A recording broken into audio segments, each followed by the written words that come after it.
Recording is on. Então, hoje nós temos a aula 18 e 19, né? Que são as penúltimas aulas. Amanhã é o nosso último dia de curso, né?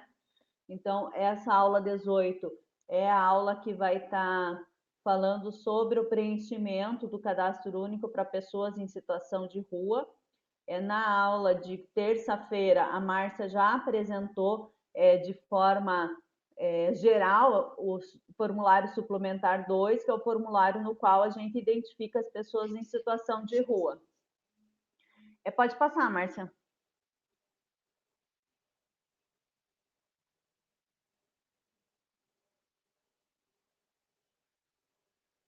Então, o objetivo da aula 18 é conhecer o conceito de pessoa em situação de rua e os procedimentos para o cadastramento das pessoas em situação de rua e aprender a preencher o formulário suplementar 2, esse que a gente já abordou na aula de terça-feira. Pode passar, Márcia. Então, em 2009, foi instituída a Política Nacional para a População em Situação de Rua, por meio do Decreto 7.053. Então, o que é considerado uma população em situação de rua? É o grupo populacional heterogêneo que possui em comum a pobreza extrema, os vínculos familiares interrompidos ou fragilizados e a inexistência de moradia convencional regular, e que utiliza os logradouros públicos e as áreas degradadas como espaço de moradia e de sustento, de forma temporária ou permanente, bem como as unidades de acolhimento para pernoite temporária ou como moradia. Não consegui ver o final da frase. Então, acho que uma coisa, moradia provisória. A Márcia abordou bastante isso ontem, em relação o que é considerado uma pessoa em situação de rua, né? O cadastro único, a gente disse que o cadastro único é um retrato do momento. Então, pode ser que naquele momento, aquela pessoa, aquela família está vivenciando em situação de rua.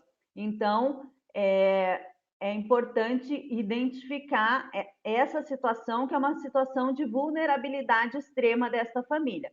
E é considerada a pessoa em situação de rua aquela pessoa que utiliza espaços públicos, logradouros e outros espaços degradados como moradia. Então, ela precisa permanecer. Diferentemente, por exemplo, de algumas pessoas que utilizam, né, esses espaços públicos para a sobrevivência, pessoas, né, que seja catadores de material reciclável, que fazem a coleta pelas ruas, então ficam bastante tempo, né, trabalhando pelas ruas, pessoas que trabalham, né, nos semáforos, ou às vezes pedem doação, porém elas têm, né, por mais que seja precário, como o Divaldo abordou e a Márcia já nas aulas sobre as características do domicílio, por mais que seja um domicílio bem precário, com pouco acesso a serviços e tal, mas ela ainda assim tem um domicílio para retornar. Então, até pode acontecer que ela não retorne todos os dias, né? Um dia ou outro aconteça dela estar na rua, mas ela tem um domicílio, um endereço onde é possível procurar essa pessoa. Essas pessoas em situação de rua, elas vivem na rua, elas não têm um domicílio. Então, elas fazem da rua a sua casa, né? Desses locais públicos a sua casa. Então, a gente tem a resolução, que é uma resolução bem recente do Conselho Nacional de Direitos Humanos, que ela vem trazer a importância da identificação, né, dessa população em situação de rua. Então, ela traz orientações para diversas políticas, né? Então, essa resolução ela vem tratar de diversas políticas, a forma de atendimento e serviços da oferta para as pessoas em situação de rua. E ela tem a finalidade de evitar a criminalização e a culpabilização das pessoas pela situação de rua em que se encontram. Os programas, projetos e serviços e todo tipo de atendimento direcionado para essa população devem considerar que esse fenômeno social inclui fatores estruturais que marcam a sociedade brasileira, como a desigualdade social, o desemprego, a insuficiência de renda, a falta de moradia, o racismo, os quais são potencializados pelo não acesso aos direitos e políticas sociais. Então, a gente às vezes escuta discursos, né, que são discursos preconceituosos, falando que essas pessoas vivem em situação de rua porque gostam, porque querem. E a gente sabe que é um fenômeno social bem complexo, né? Na maioria são pessoas realmente em situação de extrema pobreza, de miséria, e a gente precisa romper com esse preconceito, reconhecer também elas como pessoas, né? Sujeitos de direito, e tentar incluí-las, facilitando o seu acesso para os serviços, programas e políticas públicas. Eu vi que a Fabrícia colocou no chat que ela não está ouvindo. Será que é só ela? O restante acho que está todo mundo ouvindo bem, né? O Divaldo vai orientando ali. Pode passar, Márcia. Pessoal, vocês estão ouvindo? Estão respondendo que sim. Eu acho que é só a Fabrícia que está com problema. De repente ela tenta sair e entrar de novo. Ou verificar o som, né? Alguém falou que o meu áudio está baixo. Vou tentar melhorar aqui um pouquinho. Ó, estava no 96, coloquei no 100, é o máximo. Vou colocar o microfone mais próximo. Alguém falou que está baixo. Melhorou agora? Melhorou, Magali. Então tá bom. Pode passar. Não, Márcia já passou, desculpa. Então, o próximo slide ainda é referente a essa resolução. Ele traz que o SUAS deverá, como eu comentei anteriormente, ele traz orientações para o atendimento da população em situação de rua em todas as políticas públicas. Aí, dentro da política da assistência social, ele diz que o SUAS deverá desenvolver estratégias para a realização de uma força-tarefa para a inclusão de toda a população em situação de rua, de modo a garantir a universalização do cadastro único de programas do governo federal no menor tempo possível. Então, dentre as orientações que traz para a política de assistência social, que também oferta diversos serviços para essa população, né, como abordagem social, como o acolhimento institucional, pode ofertar os centros POP. Também essa resolução vem trazer a questão dessa articulação, dessa força-tarefa para tentar incluir todo o público em situação de rua no cadastro único. Pode passar, Márcia. Então, em relação a essa população, o que é importante, né, a gente saber para tentar incluir essas pessoas? A gente vê que a população em situação de rua é uma população de extrema vulnerabilidade, mas é uma população que é praticamente invisível, né? As pessoas passam por essa população na rua e ela não tem visibilidade. Bem como as políticas públicas desconhecem muitas coisas sobre essa população, porque às vezes ela migra, muitas vezes essa parte dessa população não tem os documentos civis, não procura os serviços, né, para atendimento, né, os serviços públicos, então existe um desconhecimento dessa população. E também a gente viu há alguns anos o crescimento dessa população, né? Não só no Paraná, mas em todo o Brasil. Houve um crescimento expressivo da população em situação de rua. Então, para fazer o cadastramento dessa população, a identificação é obrigatório, né? O preenchimento lá do formulário principal para todo mundo, exceto daí para essa população, o bloco de características do domicílio, o restante todo ele vai ser preenchido. O suplementar 1, que vai identificar se existe alguma vinculação com algum programa, bem como se ela se caracteriza, né, em algum grupo tradicional e específico, né? Então, ela pode estar em situação de rua e sim se reconhecer como famílias catadoras de material reciclável, se reconhecer como família pertencentes a terreiro, né? Então, é possível ela identificar. E, obrigatoriamente, o suplementar 2. Então, para fazer o cadastramento, é importantíssimo a articulação com a produção social especial. Nem todos os municípios têm CREAS ou Centro POP.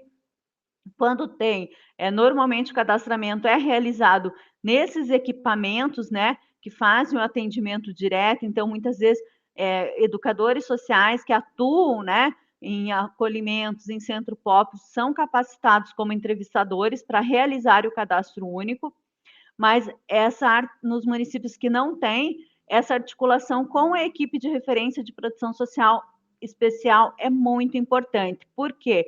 É necessária uma abordagem adequada. Então, normalmente, essa equipe de abordagem social faz a primeira abordagem, a orientação é que essa pessoa seja encaminhada para um posto de cadastramento, e daí cada município tem a sua organização, pode ser o posto do cadastro único, pode ser o espaço público, o equipamento que faz o atendimento para essa população, como um centro POP. Mas em situações esporádicas, né, em situações bem específicas, é que se faz o cadastramento na rua. Mas é importante essa abordagem adequada, respeitando essas pessoas. Tem toda uma forma, né? Quem trabalha na abordagem social passa por uma capacitação para fazer essa primeira abordagem, porque algumas dessas pessoas às vezes estão, né, sob efeito de alguma substância psicoativa, ou às vezes algumas dessas pessoas podem ter problema mental. Então, é importante ter toda essa capacitação para essa abordagem adequada e, a partir daí, ofertar né, o cadastramento. A questão da visibilidade, ali que a gente já colocou, e a questão da excepcionalidade. Acho que pode passar, Márcia, mesmo. Essa questão da excepcionalidade. Então, em casos excepcionais, sim, pode-se fazer. Se a pessoa se recusar a ir até um posto de cadastramento ou até um serviço, o cadastro único ele pode ser feito, sim, na rua.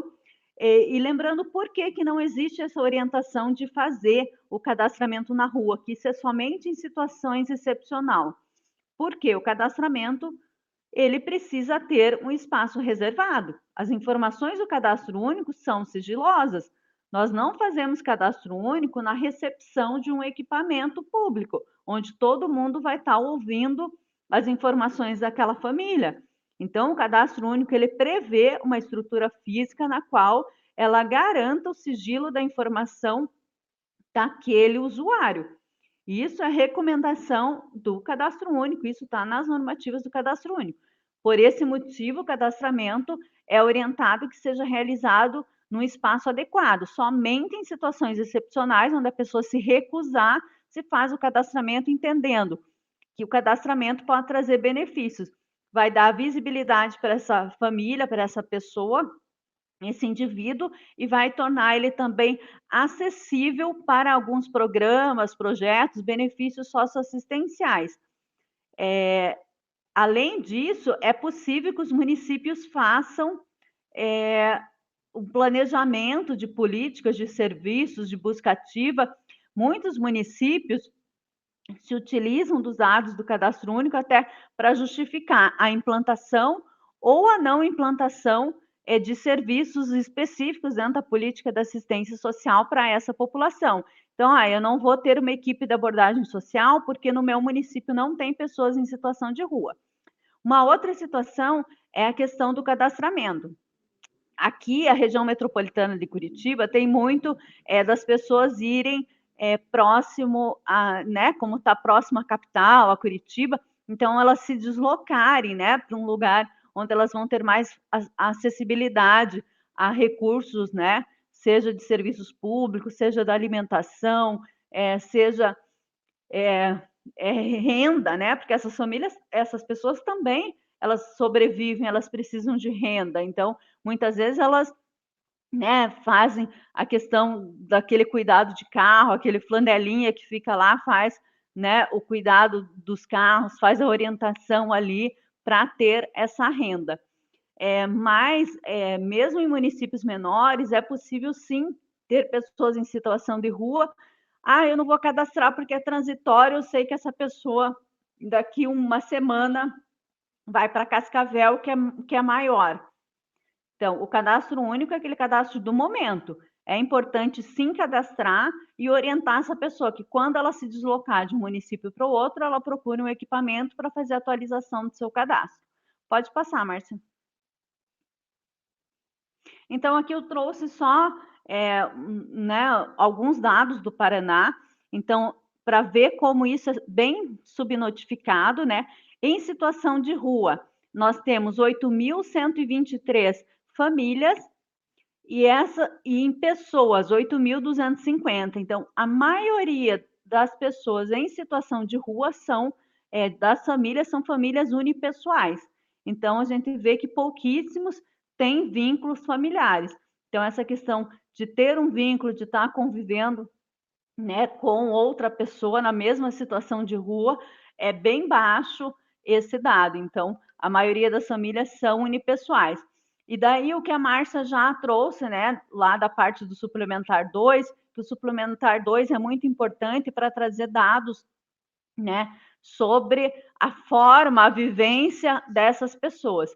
Então, nos centros POPs, 5.000 né, fizeram atendimento no centro POP, instituições de acolhimento governamental, 3.062, CREAS, 2.355, CRAS, 1.700, instituições de acolhimento privadas, 1.377, e hospitais, clínicas, apenas 1.000 pessoas identificaram que utilizaram esses serviços nos últimos meses. Então, a gente vê, a partir desses dados, que essa população sim está concentrada nos maiores municípios, que possuem o Centro POP. O Centro POP, sim, é o serviço de referência que está conseguindo chegar a essa população. Na maioria dos outros equipamentos, elas não têm atendimento, né? Então, 1/3 ali, praticamente, que fez, né, o uso de abrigos, né, do acolhimento institucional governamental. O CREAS também vem demonstrar que são municípios maiores e que essa população quase não tem atendimento. Quando vem em relação à rede, né, parceira de instituições privadas não governamental, as OSCs, a gente vê que também é um número baixo, mas é um número expressivo, então é uma rede de apoio muito importante para essas pessoas. E quando a gente vem ali falar sobre a política de saúde, se observa que apenas 1.000 pessoas fizeram né, tiveram algum atendimento em relação à rede de saúde. Então, como essas pessoas estão invisíveis e elas não têm acesso aos serviços básicos, não têm seus direitos sociais garantidos, não conseguem acessar, muitas vezes, porque elas não procuram o serviço, é necessário, né, a política pública fazer essa busca ativa até elas, mas também muitas vezes a gente sabe do preconceito dos equipamentos em atender uma pessoa em situação de rua. Pode passar, Márcia. Aqui eu trouxe o dado dos municípios. Então, dos municípios que estão presentes na capacitação hoje, Corbélia tem o registro de 6, Catanduvas 2, Céu Azul 4, Capitão Leônidas Marques 1, Cascavel 334, Lindoeste 2. Aí, Anaí, Braganey, só um pouquinho, Cafelândia, Campo Bonito, Iguatu e Santa Teresa do Oeste não tem identificação de nenhuma pessoa em situação de rua no seu cadastro único, né? Então, esse dado é um dado agora de agosto, né? Extraído da base do Cadastro Único Estadual de agosto. Então, a importância de olhar se realmente esses municípios não têm, né? Ou se tem um número bem superior, de pensar estratégias para incluir essas pessoas no cadastro único. o cadastro único tem sido o principal instrumento de informações, de dados sobre a população em situação de rua. Então, a Ana e a Sueli estão aqui presentes, elas sabem, né, a quantidade de solicitações que a gente recebe, Ministério Público, o CIAMP Rua, que é o Comitê Interinstitucional da Pessoa em Situação de Rua do Paraná, da própria, né, do Departamento ali de Direitos Humanos. Então, a gente sempre está recebendo protocolos para responder sobre essa situação, sobre essa população. Tanto é que eles estão fazendo um monitoramento, né, do plano estadual, e para isso eles pediram um estudo nosso, um levantamento dos últimos 4 anos de toda a população em situação de rua no cadastro único. Então, o nosso núcleo de informática resgatou das bases do cadastro único, porque é o principal instrumento de dados dessa população. Então, não existe um outro instrumento a não ser, né, os serviços que estão atendendo e registrando o atendimento dessa população, que traga dados gerais, né, sobre essa população. Por isso a gente ressalta a importância de identificar e incluir no cadastro único, é aquilo, conhecer para incluir. Então é importante conhecer a forma correta de abordagem, conhecer um pouquinho sobre o formato de vida, né, se livrar dessa questão do preconceito para conseguir incluir essas pessoas no cadastro único. Pode passar, Márcia. Dúvidas no fórum, vi que não tinha, pode passar. Aí, para essa aula, nós temos um momento de reflexão. Então, qual era o nosso momento de reflexão? Calçando o sapato do outro. A proposta era, escolha um dos grupos tradicionais específicos. Agora, imagine o que você pertença a essa população e que o entrevistador está fazendo o cadastro da sua família. Como você acha que o entrevistador te vê? O que você acha que ele pensa de você e da forma como você vive? Quais são os seus sentimentos? O que ele deveria fazer para você sentir mais confiança no trabalho dele? Então, a proposta era você ter essa empatia, pensar num grupo, né, tradicional específico e tentar se colocar no lugar dele. Nós tivemos uma boa participação já nesse momento de reflexão, né? Como a Ana colocou, a turma está de parabéns, já está avançando nas atividades obrigatórias para a gente já ir finalizando, né, essa etapa do curso e finalizando o curso. Aí eu trouxe algumas das reflexões. Pode passar, Márcia. Então, entre os grupos tradicionais específicos, eu observei 3 grupos que recorreram assim nos exemplos, né? Então, as pessoas muito se reconhecendo em famílias de material reciclável, né? Catadores de material reciclável, porque deve ser um público mais comum e hoje, devido ao aumento da pobreza, todo mundo observa que isso aumentou muito, pelo menos aqui na região metropolitana e Curitiba, a gente quase não via mais as pessoas, né, puxando aqueles carrinhos, coletando aquele material, era mais realmente o caminhão seletivo que colhia aqui e levava para as cooperativas. E agora, com, né, o acirramento da pobreza na pandemia, isso se tornou muito comum. Então, tem muita gente circulando e coletando esses materiais como fonte de renda. Então, acho que isso é mais comum nos municípios, foi um exemplo bem recorrente. O outro foi da agricultura familiar, que também no Paraná a gente tem muito essa questão da agricultura familiar e teve exemplo também de se tentar se colocar no local de uma família cigana, né? Que são as comunidades tradicionais. Então eu trouxe alguns assim que eu tirei do momento de reflexão. Esse diz: mesmo que saibamos que cada cultura possui os seus valores e tenhamos empatia, é quase impossível se colocar no lugar do outro, devido à longa trajetória de que a pessoa ou família viveu.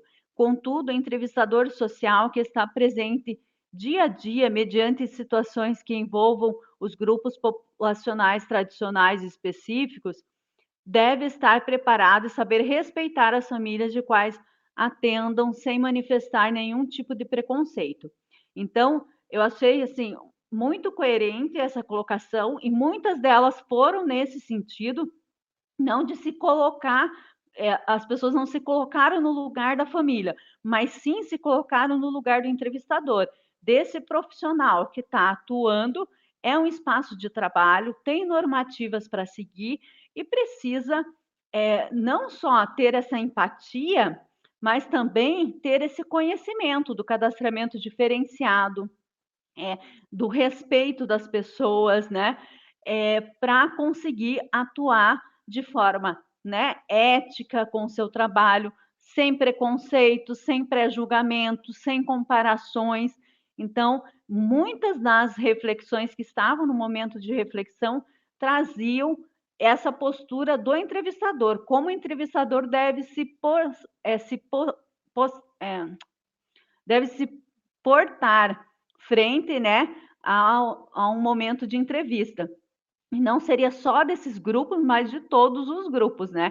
Só que aqui a gente traz essa questão do conhecimento da cultura. Por exemplo, uma família cigana, né? Eles têm muito de uma questão que na nossa cultura nós vamos chamar de machismo, porque lá existe, né, aquele líder daquela comunidade e normalmente é o homem.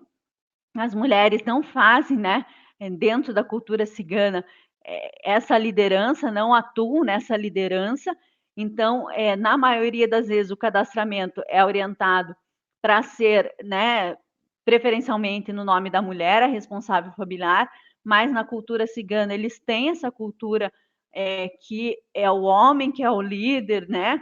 Então, o cadastro, na maioria das vezes, é feito, o responsável familiar é o homem daquela família, e também a importância de sempre estar articulando com os líderes das comunidades, não só da família cigana, mas também, né, as aldeias indígenas têm muito essa questão, né, da hierarquia, né, que quem é que faz, né, essa orientação, quem é que articula, quem é que recebe, né, profissionais das outras políticas para articular com os moradores do seu território. Pode passar, Márcia? É outra que eu trouxe aqui, pensar que é uma forma errada de viver. Vai comparar o modo em que ele mesmo vive e vai querer que eu viva deste modo. Mas cada pessoa pode ver o mundo de forma diferente. É importante não querer fazer que os outros vivam a minha realidade. Então, a importância de você não ter preconceitos e não comparar. Então, o nosso modo de vida não quer dizer que é o modo correto, que essas pessoas estão vivendo de uma forma errada. E muitas vezes as pessoas têm esse sentimento, né? Quando a gente vai fazer uma abordagem numa família, não precisa ser para o cadastro único, mas para um outro serviço, assim, dessa coisa do superior. Eu sei, eu tenho para ensinar. Não, acho que todo mundo tem o seu conhecimento de mundo, de vida, é uma troca de aprendizagem e é importante sempre respeitar, não impor uma forma como uma forma correta. Pode passar, Márcia. Aqui eu achei muito interessante. Essa pessoa ela trouxe um grupo, como um grupo de agricultores familiares, e ela colocou a atividade bem da forma que estava proposta. Então, como que a pessoa se sentiria? Né, como que ela acha que o entrevistador estaria vendo ela. Então, como uma família com bens de valores altos, para que essa família quer fazer o cadastro único se vive no sítio e lá tem tudo? Vergonha, ao mesmo tempo insegurança. E daí ela coloca como o entrevistador devia atuar, fazer uma visita para ver como vivemos lá e como sobrevivemos. Então, eu acho que traz muito disso, sim. A gente sabe, e eu também já ouvi relatos disso, o cadastro único ele é um avanço para o planejamento das políticas, para a questão, né, ele ter sido uma ferramenta online onde eu posso migrar, traz o histórico das famílias, mas é uma entrevista extensa. Então, é muito importante a postura do entrevistador para não invadir, né, a privacidade daquela família, para não desrespeitar aquela família indivíduo, porque assim, muitas pessoas se sentem invadidas, elas têm vergonha de fazer um cadastro único, de procurar um programa social, porque hoje em dia, ainda apesar de a gente estar lá em 2021, a política pública não é vista como uma política de garantia de direitos, não é vista como um direito que está lá na Constituição Federal. Ainda é visto como uma benesse, como um favor. Principalmente, né, infelizmente, a gente tem, né, gestores públicos que se utilizam, né, da política e desse formato como se fosse, né, uma caridade, um favor, né, reforçando esse conceito, e isso faz com que as pessoas tenham vergonha, né? Ah, então não vou fazer o meu cadastro único porque eu tenho vergonha, eu tenho comida aqui no sítio. Mas, de repente, essa família de agricultor familiar pode receber um benefício que é um direito seu, que seja a questão da tarifa social de energia elétrica, né? Então, ela está abrindo mão de acessar um direito social por causa da vergonha, porque ainda as políticas públicas são vistas como benesse, né? Pode passar, acho que era isso, Márcia. Aqui já é da sua aula, pode, se quiser sair. O Divaldo disse que queria falar alguma coisa. Pode falar, Divaldo. Assim, mas tinha que ser muito rapidinho. A Magali acabou trazendo exemplos de um momento de reflexão muito oportuno. Eu só queria, né, trazer mais uma situação e até assim, só para poder interagir um pouco com eles. Eu sou um morador de rua e a Salete é a entrevistadora. Olha só, Salete, eu pegando você como exemplo. Então, como que eu me sentiria com relação à Salete? Eu ia sentir assim, olhar para ela e pensar, olha só, né, ela se acha mais querida do que eu, mais aceita do que eu, porque ela tem família, né, ela se acha melhor, mais limpa do que eu, que está aí bonitinha, né, se vestindo bem. Eu trago esse exemplo porque, assim, né, é natural, principalmente pessoas moradoras de rua, independente, inclusive, da postura, e tem outros grupos também, né? Independente da postura do entrevistador, naturalmente, mesmo que o entrevistador não se poste com preconceito, naturalmente essas pessoas elas vão se sentir menosprezadas, né? Porque elas já se sentem assim. Né? Por isso da importância, né, da gente ter essa sensibilidade na hora de abordar eles, né? Senão se reforça mais ainda.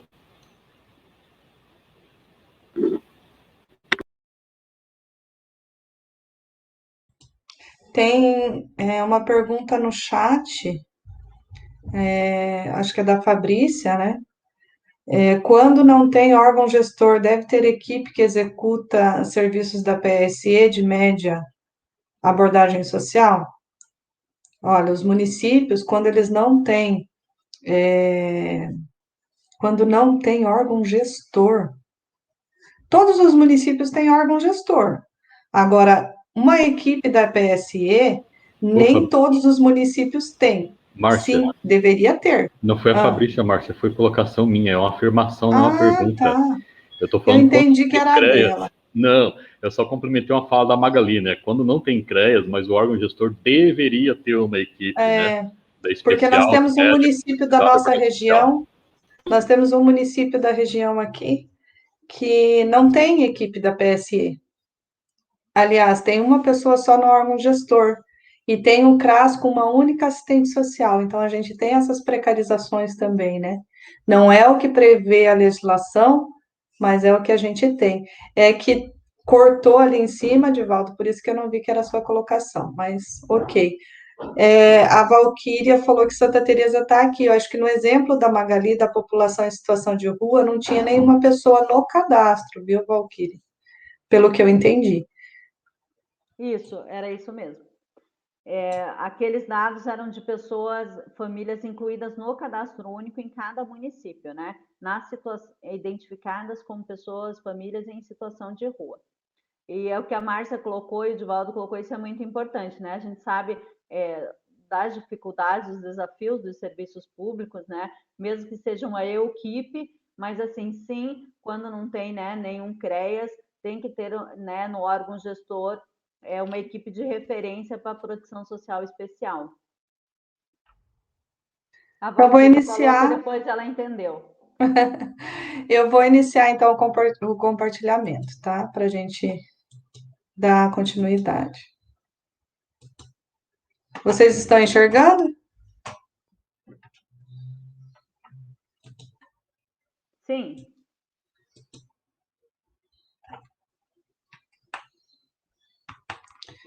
Então, a aula 19, ela traz como objetivo conhecer os procedimentos de encerramento das entrevistas e recordar os quesitos de avaliação do curso e os critérios para aprovação. O encerramento da entrevista é aquilo que a gente já trabalhou lá nas aulas 11 e 12, né? Do bloco 9. Então, aqui traz a declaração do bloco 9 e assinatura, informar da atualização cadastral, contato local do município para os casos de dúvidas, comprovantes de prestação de informação, a importância do entrevistador, né? Padronização do preenchimento, primeiro passo para as pessoas acessarem as políticas públicas e o impacto pela melhoria de vida das famílias cadastradas. Então, eu trouxe aqui o nosso comprovante de prestação das informações. Então, lá na aula 11 e 12, a gente trabalhou cada item desse, né? Só como lembrança, né? A leitura da declaração, que está no verso, os telefones e e-mails, marcar se autoriza recebimento das mensagens, né? Marcar o e-mail, esse é o campo que aceita caracteres especiais e ponto final, né? Solicitar a assinatura do RF, lembrando que se ele não souber assinar, você vai anotar a expressão arrogo e o nome, né? E lembrar também que só o RF pode alterar o que ele declarou. Então, tá aqui o verso do nosso comprovante, né? Você vai ler para o RF também o termo de autorização para o envio das mensagens via celular e e-mail. Se o RF concordar com o termo, né, você vai preencha e ateste com o número de telefone celular ou e-mail que receberá as mensagens. Solicite ao RF que assine e ateste a concordância. Então, informar ao RF que os programas sociais que fazem uso do cadastro único possuem regras para a seleção das famílias, por isso as famílias somente poderão ser beneficiários de programas sociais se cumprirem os critérios de acesso e, se for o caso, os critérios de permanência estabelecidos para cada um desses programas. Nós temos mais de 20 programas sociais dentro do cadastro único, né? Então, cada um deles traz uma regra própria para análise e concessão.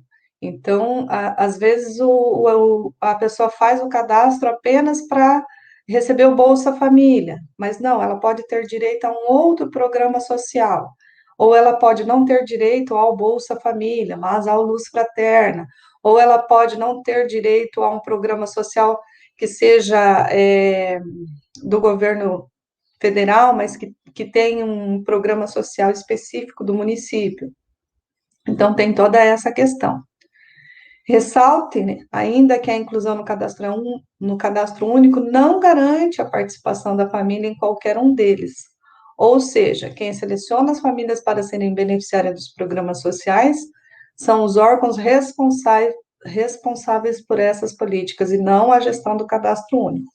Após o preenchimento do comprovante de prestação da informação, né, você destaca e entrega ele para o ORF. Não esquecer, é claro, de agradecer ao entrevistado. Lembrar que o papel do entrevistador é essencial e seu trabalho é o primeiro passo para que muitas pessoas tenham acesso às políticas públicas, como saúde, educação, renda de trabalho. Mantenha esse manual do entrevistador sempre à mão e estude sempre para revisar todas as instruções.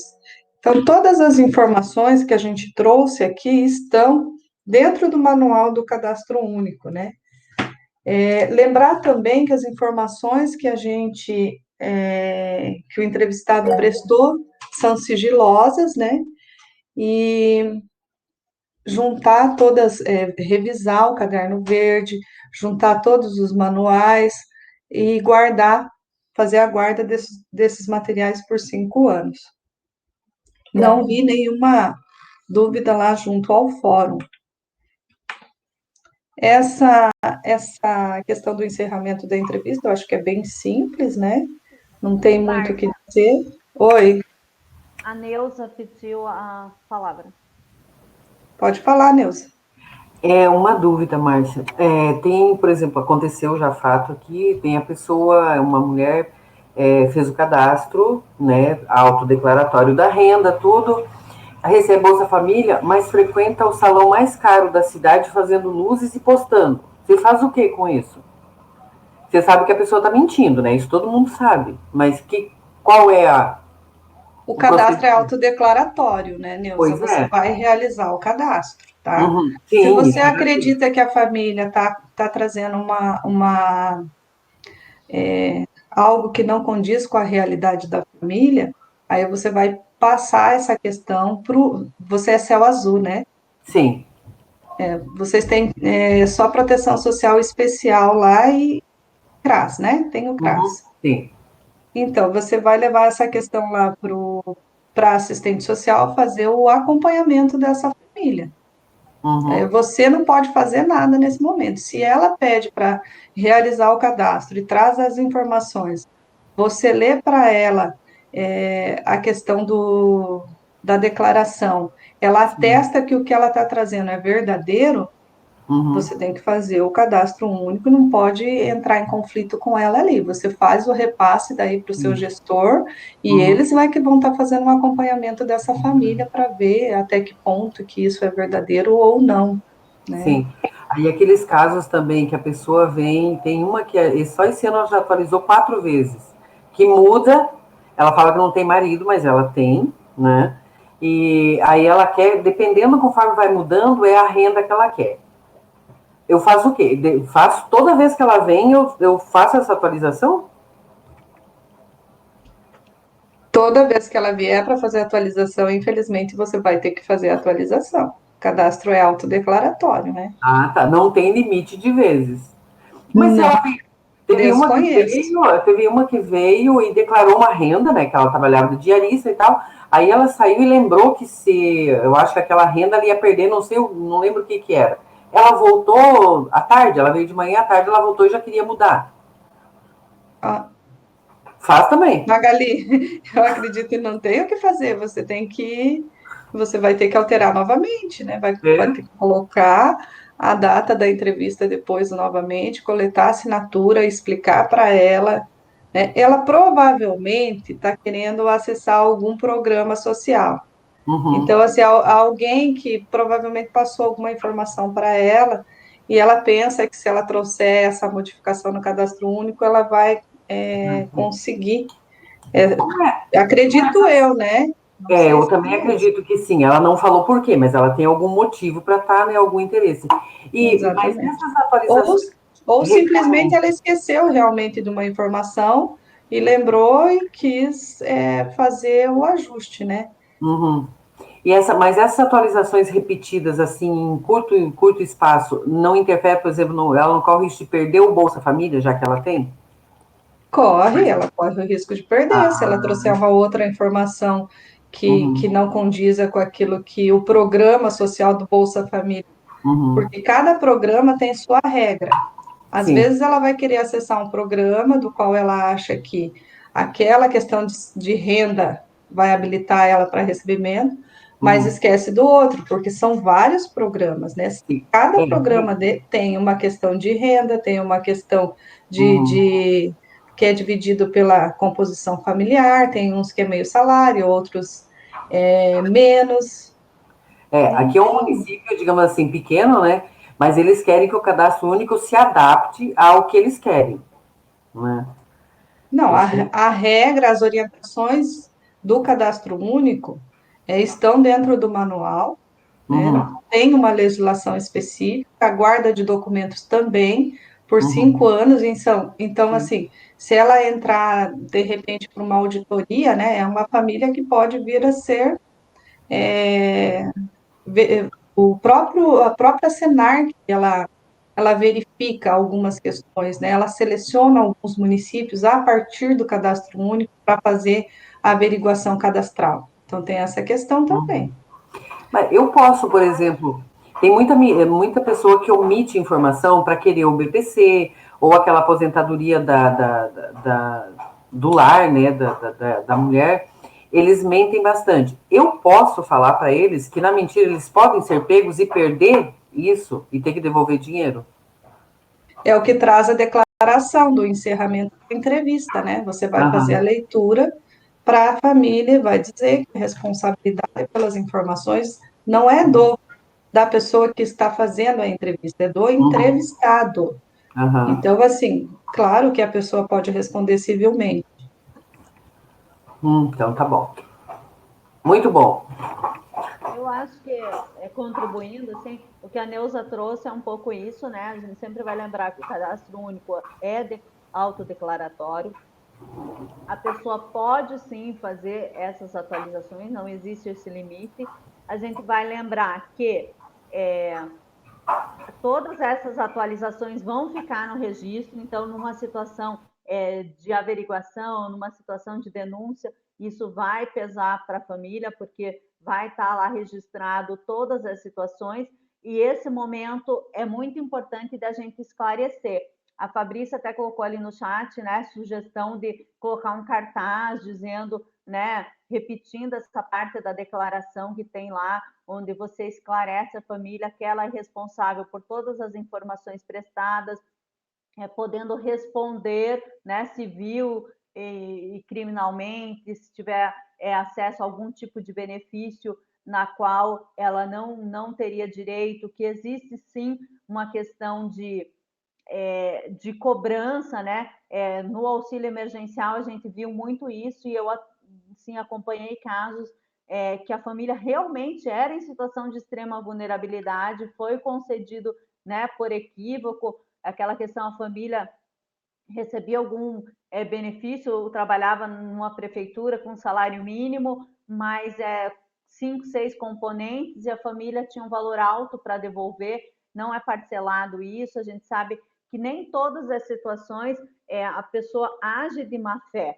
Então, existem algumas situações que isso acontece? Existe, só que a gente tem que ter muito cuidado para não generalizar isso, porque isso a gente reforça esse conceito que tem, que as pessoas querem, as pessoas estão sempre mentindo, que as pessoas querem se prevalecer, querem tirar proveito, e a gente sabe que o cadastro único traz uma população, né, no Paraná significativa de população em situação de pobreza, extrema pobreza, lembrando que a extrema pobreza é a extrema pobreza que a gente diz que ela é única, ela é só do cadastro único, porque R$ 89,00 per capita, a gente está falando de uma pessoa que não ganha nem R$ 3,00 por dia para sobreviver.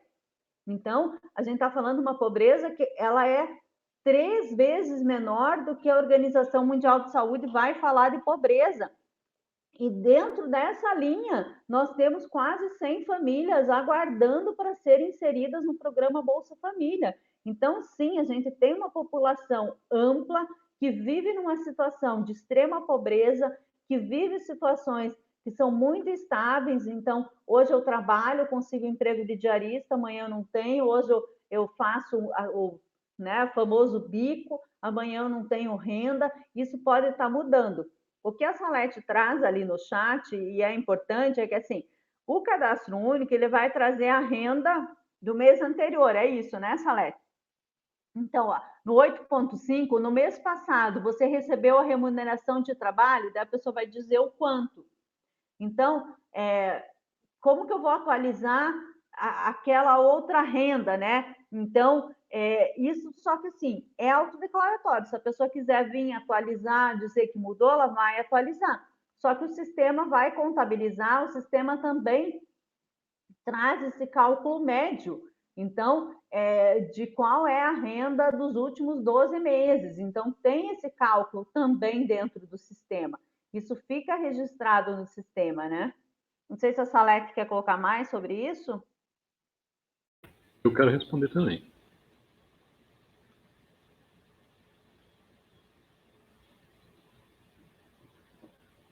Assim, em resumo, né, Magali, a gente está vendo, a gente sabia que já era isso, né, Magali e Márcia, nós já esperávamos por isso, viu, pessoal? A expectativa de vocês em relação ao curso, quando é presencial também é assim, né, eu acho que o desafio de vocês é essa questão do processo de fiscalização, né, a gestão do cadastro único, a gestão do programa Bolsa Família, e não os conceitos de formulário, que nós estamos num outro curso, né? Então, assim, eu, a Márcia, a Magali, a gente responde para vocês, né? Até mesmo a Magali, eu sempre brinco que a Magali é a nossa gerentona do Cadastro Único e do Bolsa Família, deveria ser, né? Deveria ganhar muito bem por isso, que de fato ela hoje, na nossa secretaria, historicamente, inclusive, ela e a Michelle, que está na nossa agente, são as pessoas que mais têm conhecimento, mais têm experiência de Cadastro Único e de Bolsa Família, tá, pessoal? Mas, assim, resumindo um pouco para vocês, né, eu acho que eu já falei naquela aula lá sobre trabalho e remuneração, vou falar um pouquinho mais, a Márcia que também gosta de falar, vai querer falar, né, Márcia? Vou falar um pouquinho mais para vocês. Em resumo, o que a Magali falou agora para vocês é assim, e que eu falei aquele dia, eu gostaria que ficasse um pouco claro, que vocês não tivessem dúvida. São dois momentos. Um momento é a entrevista, que nós temos a figura do entrevistador e do digitador, e outro momento é o processo de fiscalização ou de averiguação cadastral, né, ou de gestão do Cadastro Único do Programa Bolsa Família, que compete ao gestor do Cadastro Único do Programa Bolsa Família no município. O que acontece é que município pequeno costuma ser a mesma figura, e daí fica difícil a pessoa separar esses dois momentos. Mas são dois momentos, vocês têm que separar, mesmo que for vocês a mesma figura. Então a família vem para a entrevista, você vai colocar o que ela autodeclarou, né? Se ainda resta dúvida quanto ao que ela autodeclarou, que vocês dizem que vocês conhecem a família, e conhecem mesmo nesse pequeno, né? Se de fato tem dúvida, se de fato parece que ela está mentindo, calma lá. Até a Fabrícia falou, não, vou colocar um cartaz, e daí se ele quiser mentir, beleza. Não é assim, beleza. É beleza se a Fabrícia for entrevistadora. Para ela, enquanto entrevistadora, acabou aí a responsabilidade dela, de fato. Mas se a Fabrícia for gestora do cadastro do programa Bolsa Família, ela tem responsabilidade para averiguar, né, para fiscalizar a veracidade da informação que é colocada no cadastro único. E ela pode responder por isso. Não é só o Ministério que tem que ir lá, a hora que faz o cruzamento da base de dados, encontrar essas falhas. O município também é responsável por isso. Pode excluir o cadastro. Se já tiver Bolsa Família, pode bloquear, pode pedir o cancelamento, que é o processo correto, né? Mas tudo isso mediante um parecer, né, social de um servidor do município, ali, né, que vocês vão pedir para o CRAS fazer isso, ou da própria equipe, se tiver uma equipe grande, né, do gestor do programa Bolsa Família, mediante esse parecer e mediante o recolhimento de outras provas, pessoal. O correto, igual eu falei, porque lá na frente não é tão simples assim, né? O Ministério fala só nesse parecer, mas a gente sabe que a família pode recorrer. A família pode, né, o contraditório, ela pode recorrer, inclusive, ao ministro, e de repente ela pode abrir um processo por fora, inclusive, né, alegando perseguição e alegando que estão querendo aí, né, retirar o direito dela. Então, assim, vocês têm que, além do parecer social, porque vai ser a voz, inclusive, da assistente social contra a família, vocês têm que coletar outras provas. E é essas outras provas que eu solicitei ao Ministério, até hoje eles não falou o que vale, até mesmo porque isso vai muito, é uma questão mais jurídica, inclusive, né? O correto é vocês terem assessoria do advogado, né? A Procuradoria do município tinha que orientar vocês a respeito. O que são essas outras provas? Foto em rede social, cadastro na área da saúde, que tem lá, a pessoa está cadastrada, o cara está lá com o marido da mulher no cadastro da saúde, né? Porque ele quer receber o serviço, quer receber acompanhamento médico. Só que daí na assistência social ele vem dizer que ele não é da família, né? Então vocês vão confrontar outros cadastros, solicitar para a saúde, solicitar para a educação, que de repente tem lá o cara cadastrado como pai daquela criança, né? Coletar o máximo de prova possível, né? Vai ter um parecer social, e se já tiver Bolsa Família, vocês vão bloquear, vai juntar tudo isso, vai enviar para o Ministério e solicitar o cancelamento desse benefício. Se não tiver o benefício, vocês já vão, inclusive tem um benefício, tem uma outra possibilidade, eu não vou nem fazer isso, vou ser um pouco mais radical, eu vou excluir o cadastro dessa família. Excluindo o cadastro dessa família, automaticamente ele vai ser cancelado, né? O Ministério vai perceber e vai cancelar. Mas ainda assim, essa família tem o direito ao contraditório, ela pode recorrer, né? É responsabilidade de vocês fazer tudo isso? Né? Só que não é do entrevistador, e não é no momento da entrevista, é um momento posterior. Tem outra menina que traz aí a questão do carro, ter carro, colocar despesa de combustível ou não, né? Aí é uma outra história, né, pessoal? A maioria dos serviços, a maioria dos programas que não tem nada a ver com cadastro, inclusive o processo de seleção, igual a Márcia falou, ele tem os seus próprios critérios. Mas a maioria do que eu conheço, isso inclusive é um medo da família, né? Claro que se dá subsídio, assim como a Salete colocou da questão de você, no mesmo mês, declarar uma renda, vir atualizar e declarar uma outra renda, e não tem limite para atualização, igual a Magali falou. Então, isso pode dar subsídio para questionamentos. Mas só que não, no primeiro momento, não tem nada a ver as despesas ali com a renda. Inclusive, a gente sabe que na prática que não tem. E essa questão de vulnerabilidade é justamente isso. Veja só, a família, de repente, pode ter carro, sim. Pode, por que não? Pobre não pode ter carro, pobre não pode ter bom gosto. Só que a pessoa está desempregada, ela não tem renda, pessoal, mas ela tem carro. E daí? Isso pode acontecer? Claro que pode. E ela pode alegar isso, né? Então, como é que nós vamos provar que não é isso? Então, é difícil fazer todos esses juízos de valor, né? Esse juízo de valor vocês podem e devem fazer com cuidado num processo de gestão do cadastro único do Bolsa Família, que é uma outra aula. Márcio. Eu acho que eu levantei a mão ali equivocadamente, Edivaldo, mas em relação ao que você colocou, é isso aí mesmo, né? A gente tem muito essa questão de juízo de valor, né? Porque a pessoa tem uma TV grande lá na sala, de 50 polegadas, porque a pessoa tem carro, porque a pessoa tem isso, porque a pessoa tem aquilo, mas na hora de fazer o cadastramento, a gente vai levar em consideração o que a pessoa traz como realidade dela. A gente não vai estar questionando se é mentira ou se é verdade. A gente vai, naquele momento, fazer a entrevista e preencher os formulários, anexar, e depois a gente faz outros encaminhamentos. Mas no momento da entrevista, é apenas isso que você vai estar fazendo.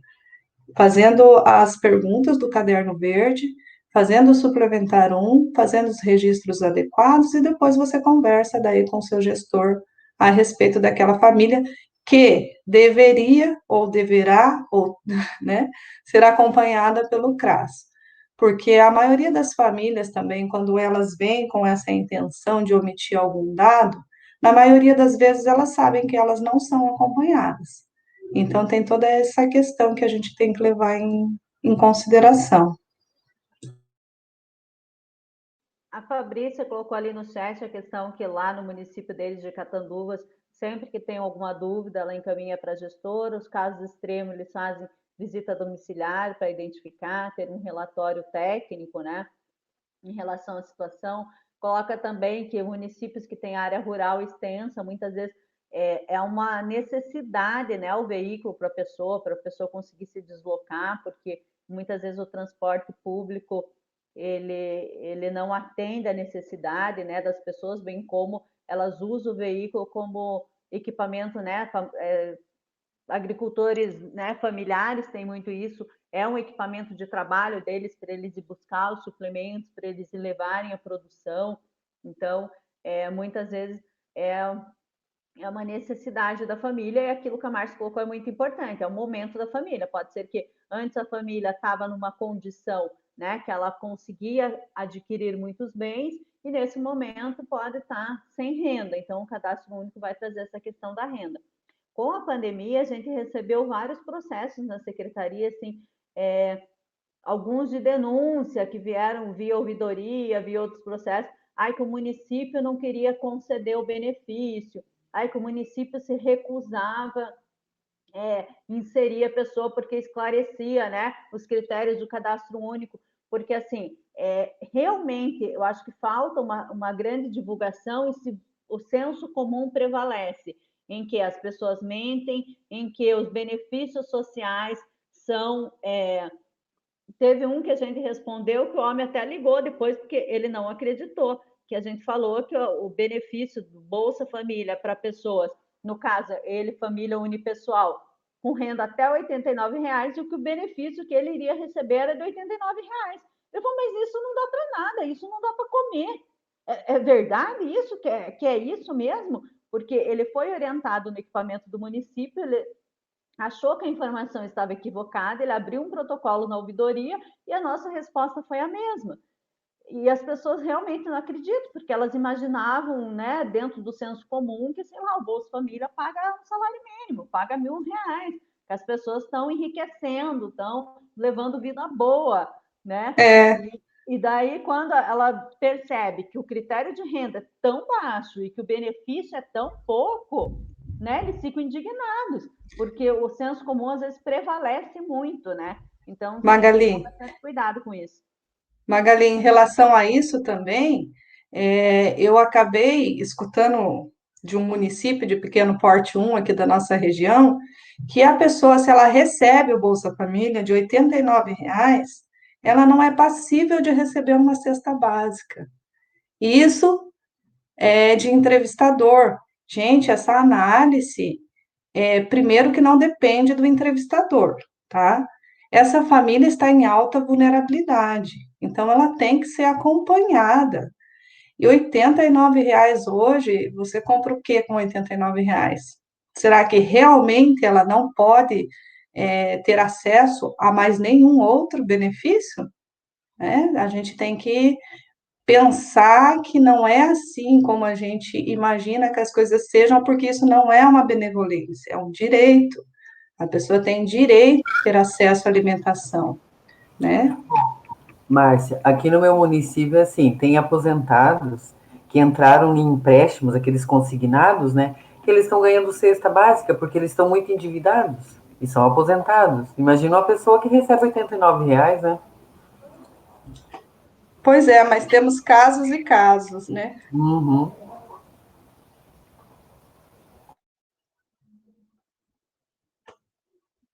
A Ana Gabriela colocou que aqui em Cascavel também estão observando que está ocorrendo de as pessoas omitirem informação e querer atualizar novamente o cadastro com muita frequência. É recorrente, né? É o que a gente vem discutindo nessa aula. Não se trata da gente fazer o pré-julgamento, né? Vamos fazer a atualização conforme a realidade da família e repassar a família para fazer o acompanhamento. E muitas vezes, nesse caso, também não é uma situação que seria suspeita, né? Porque a gente sabe que é muito dinâmico, né? Essas famílias, elas vivem um processo muito dinâmico. E é um processo de mudança de endereço, é um processo de composição familiar. Elas estão, muitas vezes, a vulnerabilidade delas, além de ser econômica, é em relação a esse fortalecimento, né, dos vínculos familiares. Então, realmente, eles separam, eles voltam, eles brigam, vão morar na casa de outro, de repente eles voltam, eles têm renda nesse mês, ele mudou a renda, e assim, muitas vezes é uma questão de sobrevivência, então, de estar sempre ali tentando correr atrás de algum benefício que vai ajudar na sobrevivência dessa família. E se essas famílias tivessem uma condição de renda, uma condição de vida que não fosse precária, com certeza elas não se dariam esse trabalho de ficar correndo aqui, de ficar indo no CRAS, de ficar indo atualizar cadastro único, né? Então, a gente precisa reconhecer que essas famílias, elas estão realmente numa situação de vulnerabilidade. A gente vive num país onde tem uma das maiores desigualdades sociais, concentração de renda do mundo, né? Então, realmente a gente tem um universo muito grande de famílias que cabem dentro do perfil do cadastro único e tem uma dinâmica familiar que é ágil, é rápida. E outra, Magali, quando a gente fala que a gente repassar o caso para acompanhamento do CRAS, a gente não está falando repassar o caso para acompanhamento do CRAS porque a gente quer que essa família seja punida. É bem pelo contrário. A gente quer que o acompanhamento do CRAS seja realizado para que ela seja inserida nos nossos serviços, né? Porque ela pode estar não só com uma questão só de renda, né? Não é só a renda.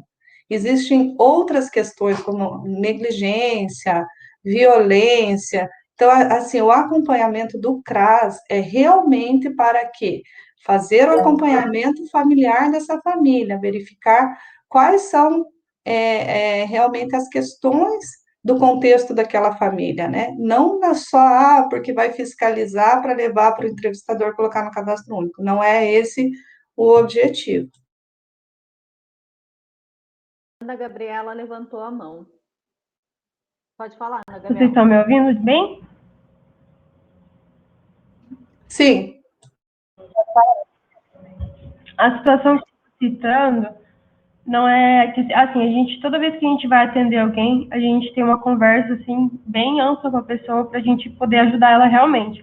Mas tem muita gente que age de má fé aqui, né? Que a gente entrevista a pessoa tem renda, e não é renda baixa. Aí, assim, por exemplo, aconteceu aqui uma vez que veio a senhora atualizar o cadastro, o marido era aposentado, tinha uma renda alta, e ela queria o baixa renda, ela não se encaixou no baixa renda, ela veio com a filha dela aqui e falou que queria tirar o marido da mãe do cadastro para acessar o baixa renda. É isso que eu quero dizer. Não a questão de de inserir as pessoas, porque a gente consegue identificar quem precisa realmente, porque a pessoa se abre aqui, conversa com a gente, toda vez que a gente vai fazer a entrevista. Mas daí, Ana, tem que verificar o seguinte, porque se a pessoa recebe, mesmo que você faça essa mudança, porque na verdade a pessoa já trouxe o que ela queria para você, ela já disse que ela mesma está mentindo, né? Que ela está omitindo uma informação, porque ela já disse para você que quer retirar e qual a finalidade disso, né? Então já está trazendo ali para você que não é uma informação real. Também tem a questão dos cruzamentos de dados, né? Do INSS, tem a questão do falecimento desse marido para uma pensão. Tem que pensar todas essas questões, né? Então, cabe ao entrevistador trazer para ela que as informações que são prestadas ali podem lá na frente dar uma outra conotação, por exemplo, no recebimento de uma pensão. Depois ela vai receber essa pensão como? Sim, mas está ocorrendo com bastante frequência a pessoa querer acessar algum benefício e ele deixa claro ainda o que ele quer, o que ele quer acessar, por que ele quer tirar. Ele fala na nossa cara, a gente fica assim, tipo, o que a gente faz agora, né? Fica meio estranho, mas a gente tenta explicar, né, que tudo fica salvo ali, que se precisar de alguma coisa vai acabar cruzando dados, mas eles insistem em atualizar. Aconteceu também de inserir pessoas no cadastro para acessar, principalmente o baixa renda acontece bastante aqui no CRAS. Mas eu queria saber se, tipo assim, o que a gente poderia dizer para a pessoa, né? Porque, tipo, passa nem um mês, a pessoa já está aqui e fala pra gente por que ela quer atualizar. Tipo, eu não consegui isso, eu quero atualizar de novo, colocar fulano para conseguir. Ou eu quero tirar fulano para conseguir. É complicado.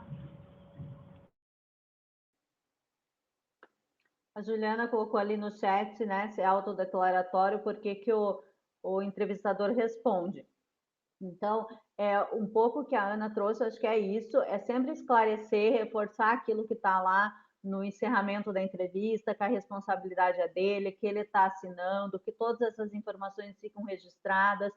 Quando a pessoa já expressa isso, é possível sim dizer que, né, os órgãos de controle podem fazer outros cruzamentos, mas a gente faz essa atualização e, assim, o entrevistador, ele só vai responder numa situação onde se identificar. Por exemplo, há um tempo atrás, vocês observaram que o Cadastro Único começou o sistema a estabelecer horários, porque, assim, existiam ações suspeitas, por exemplo, de atualização cadastral à noite, fora de horário que o município normalmente está funcionando.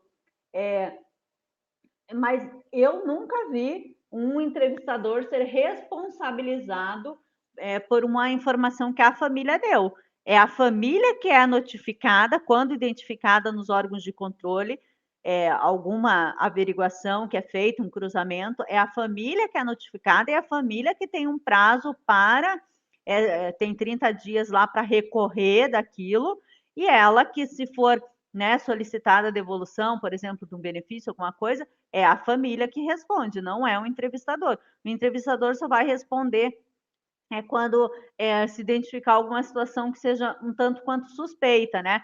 Um favorecimento, né? Se identifique, de repente, alguma questão de que tenha vínculo com aquela família e existiu a omissão da informação de forma a acessar um direito, né? Um benefício que não teria direito, se houve muitas alterações, se as famílias questionaram que elas não fizeram aquelas alterações, aí por isso a importância sempre ter o documento da família assinado, porque se tiver algum questionamento em relação a isso, está lá o documento da família assinado que ela fez a alteração. Então, acho que em relação a isso dá para ficar tranquilo. Magali, rapidamente eu quero responder, porque a Juliana ela fez essa pergunta, não foi à toa, é porque eu falei isso, né? Na minha aula eu falei isso, mas eu falei rapidamente até mesmo, porque não é a nossa aula do curso. Olha só, daí a gente fala as coisas e acaba tendo que falar mais, né, Magali? E acaba passando um pouco o tempo. Mas eu vou falar rapidinho, tá, Ju? Ju, o entrevistador, quando eu falava que ele tem que responder, e não é nem ele, não é responder juridicamente, mas é o gestor do Bolsa Família, sim, ele vai ter que dar uma resposta obrigatoriamente, mas é só a título de ofício, quando se tem intencionalidade, quando se prova que a família, é bem o exemplo da Ana ali, né, existe declaradamente uma intencionalidade de mentir o cadastro único, já no momento que fez a inclusão, que fez a atualização.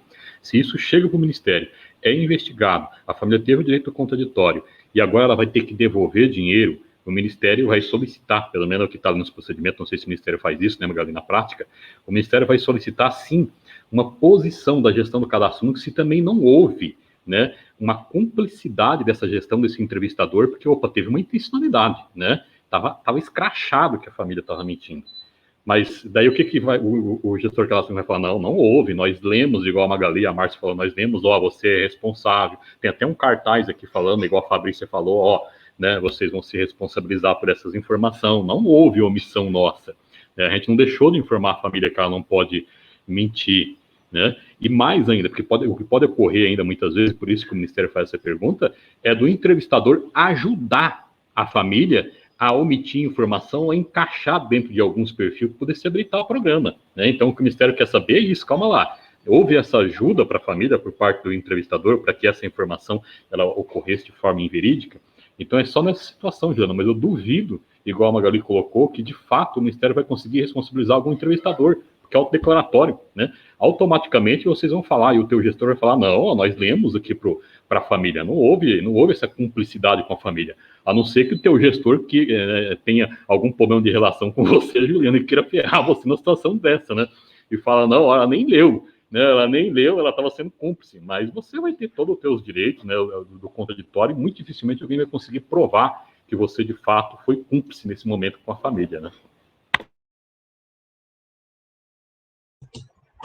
Acho que era isso, né? Não temos mais perguntas no chat. Acho que podemos encerrar, né? Já passamos. Hã? Entramos bastante nos conteúdos de gestão, né? Mas eu acho que isso acaba esclarecendo e ampliando, né, a temática do curso, mas acho que é isso. Tem mais uma ali. Tem uma dúvida que ocorreu agora aqui no CRAS, de uma moça ligando pedindo se a